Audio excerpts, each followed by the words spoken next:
Salam pencaksilat. Teman-teman, di video ini saya akan membahas sesuatu yang lagi viral, sesuatu yang lagi dibicarakan banyak sekali orang. Kenapa saya ingin bahas ini juga? Karena saya ingin memberikan edukasi kepada teman-teman sekalian yang mungkin percaya hal-hal seperti ini. Ya, yang pertama saya akan membahas tentang orang yang lagi meramalkan masa depan. Ya, seperti meramalkan pesawat jatuh, artis ditangkap, bahkan yang lebih parah meramalkan tentang penjarahan dan juga lengsernya Presiden Jokowi. Siapa dia? Ini dia orangnya. Orang ini mengatakan di publik ya bahwa meramalkan ini dan itu, dan viral, trending, ditonton banyak orang, dan orang-orang itu baik yang dari agama Islam, baik dari yang agama Kristen dan lain sebagainya, mempercayai, bahkan memberikan jempolnya kepada orang ini bahwa memang diberikan anugerah dan lain sebagainya. Perlu diketahui bahwa saya sama sekali tidak percaya itu adalah kebohongan. Ya, meskipun itu benar dan terjadi, yakinlah bahwa itu adalah bisikan dari jin, setan. Makanya kata Nabi SAW, syaitan datang kepada dukun-dukun dan menyampaikan informasi. Dari 100 informasi, ketahuilah 99 dusta. Hanya satu yang benar. Mau indigo, mau pelbegu, itu dimasuki setan. Setan itulah yang membisikkan kepada dia, ini terjadi di masa lalu, ini begini. Setan, jin. Maka dia mesti diruqyah, ruqyah syariah, supaya dia sembuh. Ya, kalian harus percaya bahwa itu adalah bisikan jin. Tidak ada orang yang diberikan kelebihan bisa melihat masa depan, siapapun itu. Jadi apapun yang dia katakan itu adalah bohong, itu hanya menebak, bukan ramalan. Ya, karena kita harus tahu bahwa di dalam Islam, saya akan menjelaskan dari ranah Islam. Meskipun saya bukan ustadz, saya bukan ulama, saya bukan ahli pendakwah, tapi saya akan memberikan apa yang menjadi pikiran saya kepada teman-teman sekalian, bahwa kita sebagai muslim haram untuk mempercayai hal demikian, haram untuk mempercayai ramalan. Dalam Al-Quran sangat jelas di surat An-Naml ayat ke-65, katakanlah wahai Muhammad bahwa tidak ada seorang pun baik yang di langit atau yang di bumi bisa mengetahui perkara yang gaib kecuali hanya Allah saja. Kita sebagai muslim harus percaya akan ayat ini. Kita harus percaya dan yakin bahwa tidak ada seorang pun yang mampu mengetahui apa yang akan terjadi di masa depan. Ya, bahwa ketahuilah bahwa itu saya ini sangat benci ketika ada orang yang ya dia mampu berbicara dengan jin, dia mampu berhalusinasi dan bisa menebak yang akan terjadi di masa depan. Saya pribadi tidak percaya hal ini dan tidak boleh mengiyakan apa yang dia katakan, si peramal palsu ini katakan. Kenapa saya mengatakan peramal palsu? Kenapa saya tidak takut mengatakannya?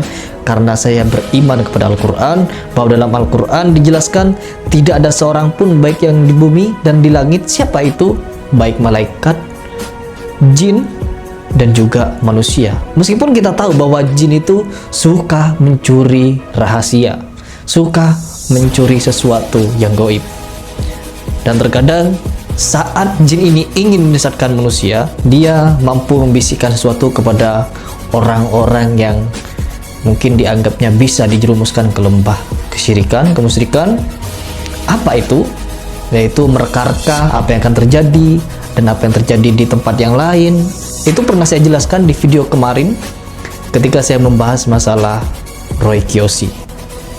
Sama, semua orang dukun, indigo, peramal, dan orang-orang yang diklaim sakti itu tidak lain hanyalah kedok untuk mereka mendongkar apa namanya itu, yang mencari uang lah, seperti itu, dengan cara yang mungkin menurut saya itu kurang baik dan menimbulkan permasalahan-masalahan baru di Indonesia.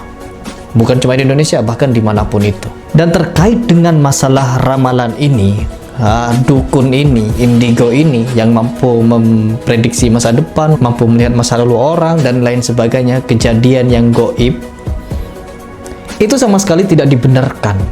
Ya, Baik itu yang diklaim sebagai wali, sebagai orang sakti, ustadz, dukun, indigo, dan lain sebagainya. Kalau mereka menduga-duga tentang masa depan, mereka berusaha menjelaskan sesuatu yang gaib, maka percayalah itu bohong. Kita harus percaya pada ayat yang tadi di Al-Quran tadi, karena kita sebagai muslim wajib percaya kepada Al-Quran. Kalau tidak percaya, maka tidak sah iman kita. Terus yang kedua, saya akan menjelaskan bahwa kalau kita mendatangi suatu dukun, peramal, dan kita menanyakan sesuatu kepada dia, baik itu tentang masa lalu, baik itu tentang orang lain, baik itu tentang masa depan, maka dia tidak akan diterima sholatnya selama 40 hari. Hadis riwayat Muslim. Dan kita wajib untuk mempertahankan apa yang sudah diriwayatkan. Apa yang perlu kita pertahankan? Keyakinan. Kalau kita sudah sebagai muslim nih, kalian awam, terus kalian mendengar suatu perkataan dari orang, apalagi sekarang lagi viral seperti itu di YouTube, lagi mengatakan hal yang mungkin bisa dibilang hebat bagi orang awam. Tidak, itu hanyalah kebohongan. Itu kebohongan, karena kita ketahui kalau, ya ingat, kalau ada seseorang yang mengaku sakti, mengaku indigo, mengaku wali, dia mendengarkan bisikan-bisikan yang aneh, apalagi itu tentang masa depan, yang sama sekali di dalam Al-Quran dijelaskan tidak ada seorang pun baik di langit dan di bumi mampu melihat masa depan, dan dia mampu melakukan hal itu, dan kita mengiyakan, maka kita sudah tidak ikut Al-Quran dan hadis kalau mempercaya hal itu.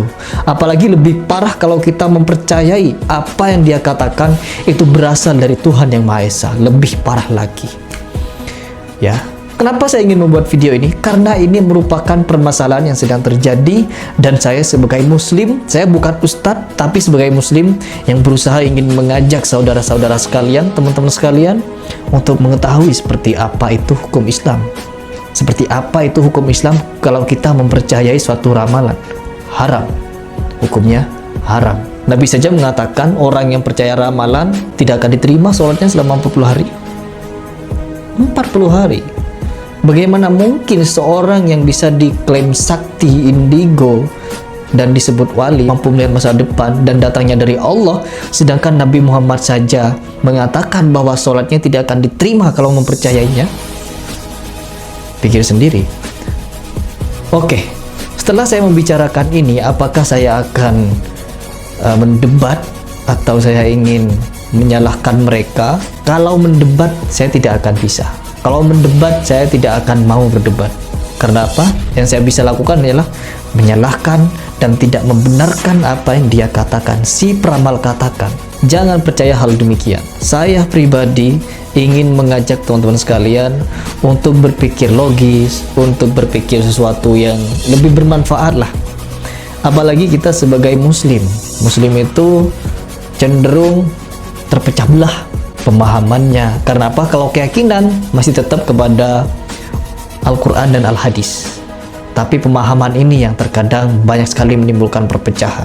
Baik pemahaman A, B, C, D. Bahkan ketika saya membuat salah satu video di mana saya membahas tentang laduni dan karomah, di debat banyak orang dikatakan saya Wahabi lah, dikatakan saya Muhammadiyah, dikatakan saya lain sebagainya. Dimana ketika saya membuat video itu, saya mencantumkan dua ustadz. Ya, saya mencantumkan Ustadz Adi Hidayat, di mana kecerdasannya sangat luar biasa, panutan saya juga. Dan saya juga berusaha untuk memasukkan orang yang diklaim Wahabi.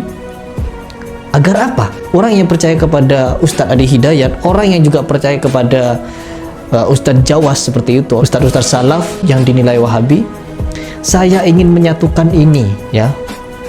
Kalau saya hanya menyantumkan satu tokoh, itu salah. Jadi saya berusaha untuk memberikan ini loh, bahwa ulama kita itu memiliki pemahaman yang sama, ya, meskipun ada beberapa pemahaman kecil lah yang tidak sama. Setidaknya kita sebagai muslim melihat dari kesamaannya, jangan melihat dari perbedaannya. Perbedaannya di antara semua Islam, orang yang memiliki pemahaman yang berbeda-beda itu cuma sedikit. pemahamannya cuma sedikit, dan dengan pemahaman yang sedikit itu kita dipecah belah. Tidak. Kalau kita ingin bersatu, lihatlah dari kebersamaannya, lihatlah dari kesamaannya. Sholat kita sama, wudhu kita sama, iman kita sama, Al-Quran dan hadis, kiblat kita sama. Jadi tidak boleh saling menyalahkan satu sama lain. Oke, mungkin itu saja yang ingin saya sampaikan, bahwa kita tidak boleh membenarkan bahwa ada suatu orang yang mampu meramal dan melihat masa depan. Tidak boleh. Kalau ada orang yang melakukan hal tersebut dan kita sebagai muslim membenarkan dan mengatakan itu ilmu atau kelebihan yang diberikan oleh Allah Subhanahu wa taala, maka kalian sudah tidak beriman kepada Al-Quran. Kenapa? Dalam Al-Quran sudah jelas, tidak ada seorang pun yang mampu melihat perkara yang akan datang, yaitu masa depan, hal-hal yang gaib, baik itu yang di langit atau yang di bumi. Ya. Nabi Muhammad juga mengharamkan dengan mengatakan, kalian percaya pada ramalan 40 hari soal kalian tidak diterima. Itu sudah jelas, itu sudah petunjuk kepada kita semua untuk tidak mempercayai hal demikian. Oke, mungkin ini bisa masuk ke teman-teman sekalian, masuk ke logika teman-teman sekalian tanpa harus mendebat dan mencari pembenaran. Karena apa? Kalau kita ingin mencari pembenaran, maka kembalikan semua itu kepada Al-Quran dan hadis, bukan kepada halu-haluan, bukan kepada teori-teori, melainkan kembalikan kepada ayat yang sudah sahih. Oke, saya Heri Pras mengucapkan salam Selat Garuda dan salam logika.